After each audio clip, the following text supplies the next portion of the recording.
Dos, ya. En esta ocasión vamos a hacer una entrevista a una licenciada graduada en el ámbito deportivo que trata de la psicología a los jugadores, sea de fútbol o otro deporte, ¿no? Vamos a hacerle la presentación. En este caso, la licenciada Ingrid tiene 5 años de experiencia en el ámbito deportivo y psicológico. Bueno, licenciada, desde su experiencia, ¿cómo influye una buena comunicación en el ámbito profesional deportivo? Espérate ya. Bueno, desde mi experiencia laboral, la comunicación es lo principal. No, a ver. La comunicación es prácticamente la base de todo dentro del fútbol.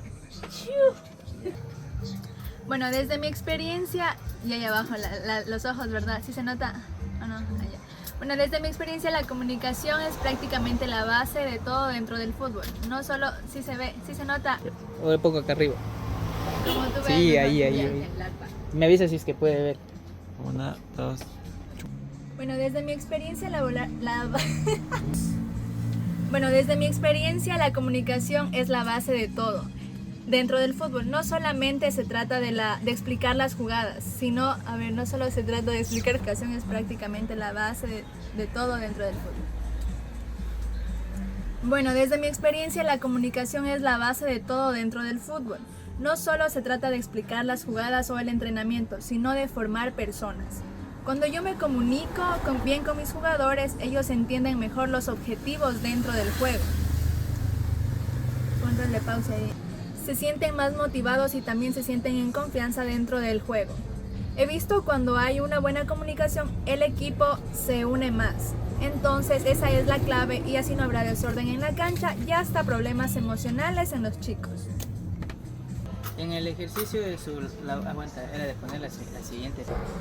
En el ejercicio de su labor diaria, ¿qué estrategias o habilidades procura usted aplicar para lograr una comunicación afectiva hacia los clientes o usuarios? En el ámbito deportivo, pues yo siempre uso un lenguaje claro, porque sobre todo trabajo con jóvenes. No solo me enfoco en hablar, sino también en demostrarles la técnica para que ellos vean cómo se hace. Uso mucho el refuerzo positivo porque les motiva bastante. También doy retroalimentación individual porque no siempre todo se trabaja en equipo, sino cada jugador Porque lo que considero clave también es el lenguaje corporal, el tono de voz, los gestos, ya que esto en el deporte trata como comunicación muchísimo. Dos. Desde su vivencia profesional, ¿cómo valora la escucha activa para el logro de comunicación efectiva? Y de acuerdo con su experiencia, ¿cuáles considera que son las principales dificultades que presentan con relación a la escucha activa en su campo profesional? Para mí la escucha activa es muy fundamental, porque no solo el entrenador se encarga de hablar, sino también es de escuchar, porque todos los jugadores tenemos problemas personales otra vez. Para mí la escucha activa es muy fundamental. A veces creemos que los entrenadores solo debemos hablar, pero no es así. El escuchar a los jugadores... Para mí la escucha activa es muy fundamental. A veces creemos que los entrenadores solo es de hablar, pero no es así. Escucho a mis jugadores porque, como todas las personas, tenemos problemas personales, frustraciones o inseguridades.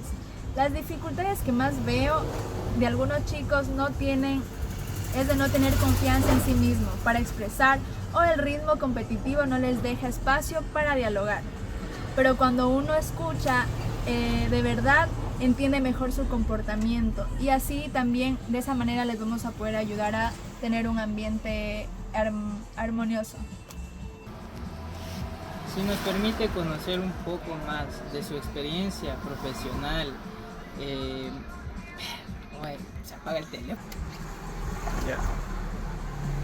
Si nos permite conocer un poco más de su experiencia, podríamos referir un ejemplo de su trayectoria profesional donde haya logrado procesos comunicativos eficientes y en donde no haya logrado a su juicio? ¿Cuáles fueron los factores que influyeron en estos resultados? Claro, una experiencia positiva se podría decir que tuvimos fue durante un torneo donde todo el equipo nos sentíamos desmotivados por varias derrotas. Entonces decidí hacer una charla grupal donde yo les escuchaba a cada uno cómo se sentía, lo que pensaba, y yo también hablé con ellos y les motivé, les demostré la confianza que yo tenía en cada uno de los jugadores, porque cada uno es muy fundamental dentro del equipo. De esa manera se creó un ambiente full motivado y llegamos a las semifinales. Y otra pequeña mala experiencia se podría decir fue cuando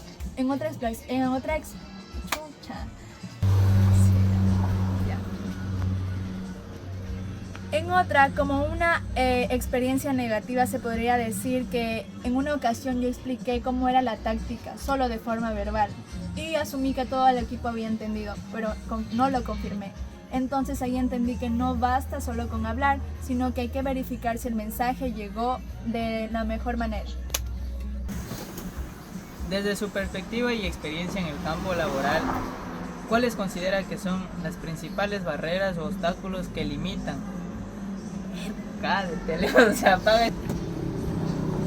Desde su perspectiva y experiencia en el campo laboral, ¿cuáles considera que son las principales barreras o obstáculos que limitan o influyen en las fallas que se producen en el proceso de comunicación en su contexto laboral o profesional? Pues sí, hay varias, como la diferencia de edad, la distracción con los celulares, la falta de atención y el estrés que genera las competencias. También los problemas personales de cada jugador. Todo esto influye cómo reciben el mensaje y en su comportamiento dentro del equipo. En la actualidad, la comunicación digital ha tomado gran relevancia en ese sentido. ¿Cómo valora usted que en su organización se maneje la comunicación mediada por la web? ¿Qué logros o limitaciones ha observado en este aspecto? Ha sido muy útil, la verdad, para coordinar horarios, enviar planificaciones y coordinar los juegos. También compartir videos tácticos. Me facilita bastante para la organización del equipo, pero también tiene limitaciones. Los mensajes se pueden malinterpretar, no puede llegar de la misma manera dentro de un diálogo verbal directo. Y también se perciben emociones. Yo siempre digo que la tecnología ayuda, pero no reemplaza la comunicación cara a cara. A partir de su experiencia profesional, ¿qué recomendaría usted para mejorar y fortalecer la comunicación en el contexto laboral o profesional? Yo recomendaría crear un espacio con más diálogo, capacitar la comunicación asertiva, trabajar la inteligencia emocional y dar retroalimentaciones constantes, porque la comunicación también se entrena al igual que lo físico. Finalmente, pensando en la formación de futuros profesionales, ¿qué sugerencias podría ofrecerle a un estudiante universitario como yo para lograr un adecuado manejo de la comunicación en el ámbito profesional? Primero y como lo más fundamental es aprender a escuchar, y segundo, ser claro y preciso al expresarse. También adaptarse al lenguaje según con el jugador o persona con quien estemos hablando. Muchas gracias por la oportunidad de la entrevista a la licenciada Ingrid, ya que es psicóloga deportiva, tiene su experiencia de 5 años en el ámbito profesional del deporte. Nos ha permitido escuchar, entender sobre el ámbito deportivo y los problemas que pueden tener cada jugador dentro de la cancha o fuera, y de lo que es también el tema familiar de cada uno. Gracias por la oportunidad y por la entrevista. Gracias a ti, Ernesto. Y algo muy importante, la comunicación siempre debe ser con respeto, empatía y ética, porque eso les marcará la diferencia ante cualquier profesión.